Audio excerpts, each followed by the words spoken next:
Could the Chicago Bears surge after the early bye week? We're going to talk about that here on Bears Now by Chat Sports. My name is Harrison Graham.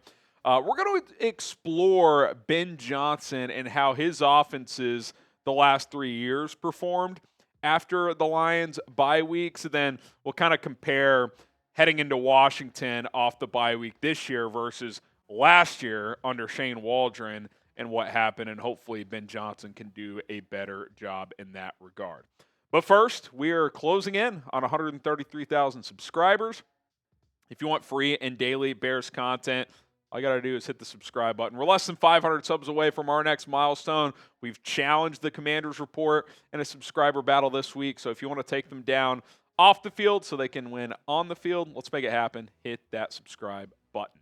All right. Ben after the bye week. So his first year as the offensive coordinator in Detroit, the Lions had an early bye week, and they lost 24-6. So you're probably saying, oh, God, that doesn't look good. And, yeah, it certainly wasn't great, but a little misleading. And let's kind of dive into the data here. 195 yards passing once you take out sacks. These are team stats. Jared Goff actually went 21 of 26. In that game, so an efficient performance. The problem is he threw 2 interceptions and fumbled twice, and the team had 5 turnovers as a whole. Rushed for over 115 yards, 312 total, so not a bad performance. I think 300 plus is average to above, a little above average. 5.6 yards per play. From a just moving the ball standpoint, it was fine. The problem is they gave the ball away 5 times. And we know in this league, if you turn over the ball a lot, it just kills you. You can't turn the ball over that much and expect to win a game. So, yeah, you only scored 6 points, but over 300 yards, it's a game you should at least be in the high teens, early 20s in terms of points. So, not like it was a complete disaster. Ben Johnson isn't throwing the interceptions for Jared Goff, certainly. Also, another important kind of reminder in the context of this was Ben's first year as the play caller. And remember, that was the year the Lions started 1-6. At the time, they were 1-5. They finished 9-8. So really the rest of the year, the offense took off, got cleaner. Goff got a lot more comfortable. They were running the football well with Jamal Williams, of all people. This was before they had Jahmyr Gibbs and David Montgomery. And they surged to a 9-8 record. So even though it wasn't the best performance, it was still, there were signs there, and they cleaned things up and got better the rest of the season. All right, 2023, this is the year they went to the NFC Championship game, won a shootout over Justin Herbert and the Chargers. Shout out Brandon Staley, who was the head coach at the time. 41-38 in Los Angeles, and the offense just went nuclear out of the bye week. 333 yards passing, 200 rushing, 533 total, 8.3 yards per play. You're almost getting a first down on every play, and 0 turnovers. Just a complete clinic off of the bye week that year. I mean, you want to talk about an X's and O's mismatch game. Ben Johnson versus Brandon Staley. That's a big advantage, Ben Johnson. But that was obviously a very, very good game. And again, by then, they're rolling. But you take advantage of the bye week and you exploit a bad defense in Los Angeles. All right, 2024, 47-9 win at Dallas. So the team you lost to 24-6 off the bye 2 years prior, you beat 47-9. You look at the balance here again, pass and run, almost 500 total yards, 7.5 yards per play.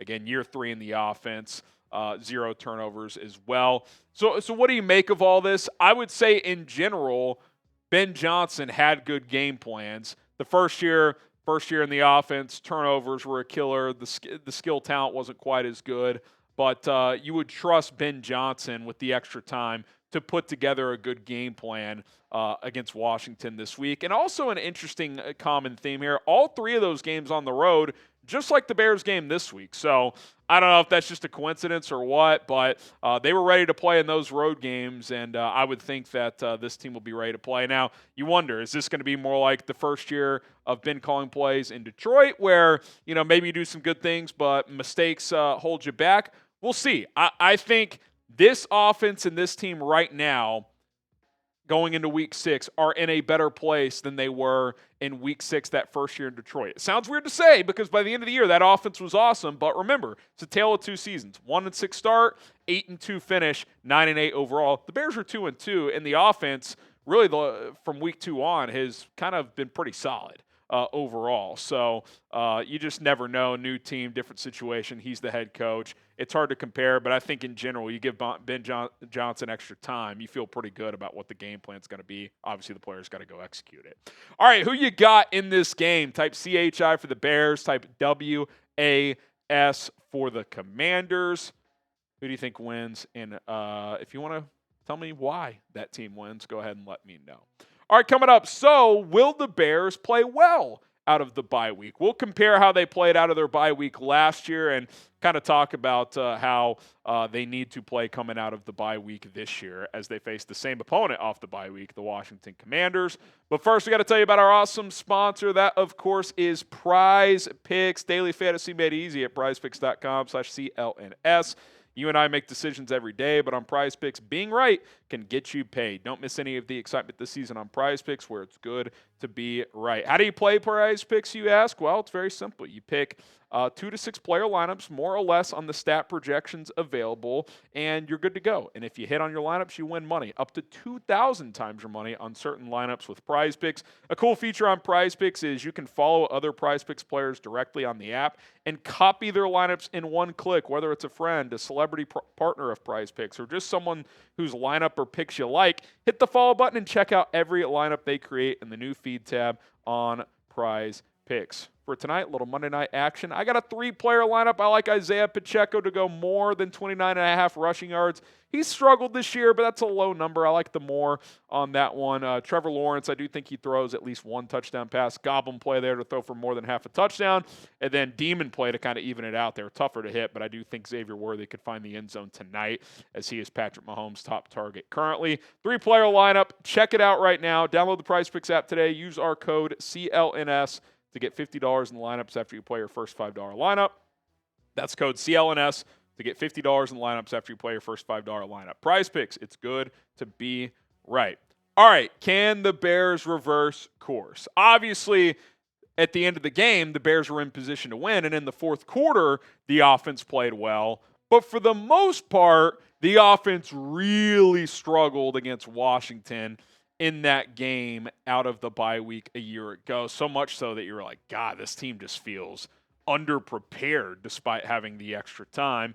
105 yards passing. Again, that factors in sacks. 202 rushing. Now, that was skewed a little bit. That's obviously a huge number. Remember, Swift broke that long one. Caleb had a couple of nice scrambles, but they did run the ball well in that game. 307 total. So all in all, not horrendous. 5.3 yards per play is, solid. Just the 1 turnover, but skewed in the sense that you only had 172 yards for the first 3 quarters, and about 50 of those were on a DeAndre Swift long touchdown run. So you take that out. A lot of 3-and-outs, a lot of clunkiness, especially passing-wise. Caleb Williams really struggled through the first 3 quarters. I expect Ben Johnson to have a better game plan than Shane Waldron. Now, again, it's not necessarily Shane Waldron's fault that Caleb had a very inaccurate game overall. But how many times last year are you just like, 3 receivers are in the same area. This route concept makes no sense. It just felt like out of the bye, way too clunky, not a sound plan. And then they came to life in the fourth quarter, but it was too little too late. Obviously, Caleb had a very uneven performance. Was great in the fourth. I think 6 for 8 in the fourth quarter after starting 4 for 16 in that game. But overcame, took the late lead, and that's kind of when we started to say, okay, Caleb's got a little it factor, clutch gene to him, even if these games are a little up and down overall. Obviously, that's carried over this year, but it's been a little more consistent throughout the 4 quarters, obviously.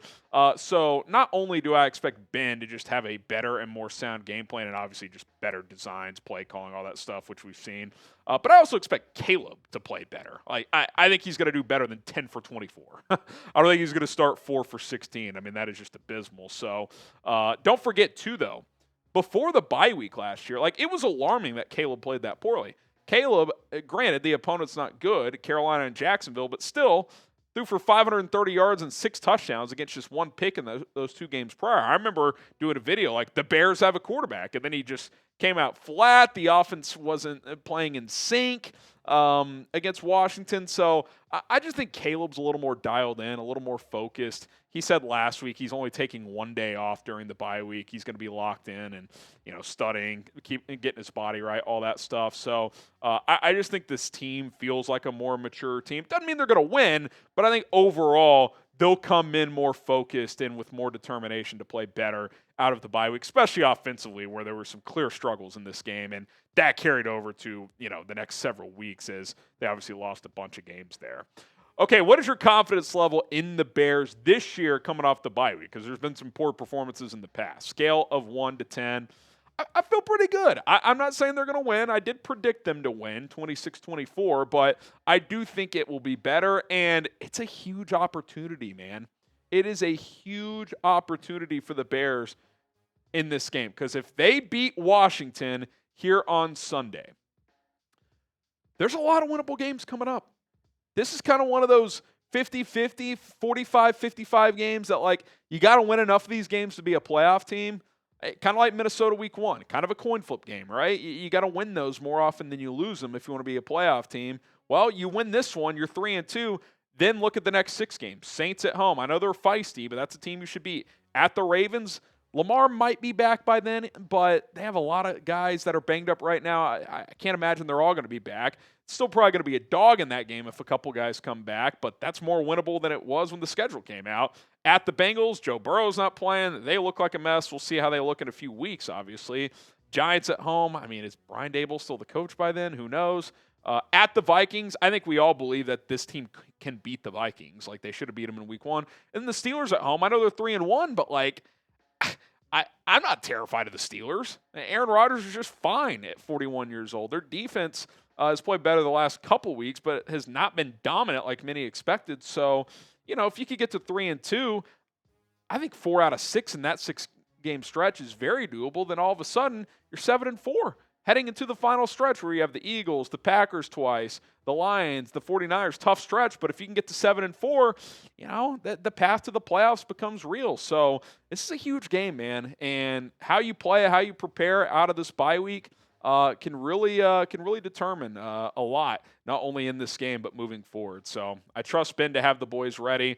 Whether or not they execute, we'll have to find out. But yeah, it's going to be fun. It's going to be exciting. Be sure to hit that subscribe button. We're going to be here every step of the way this season, getting you ready for this upcoming matchup against the Washington Commanders. So don't miss out. Don't forget to subscribe. See you guys soon.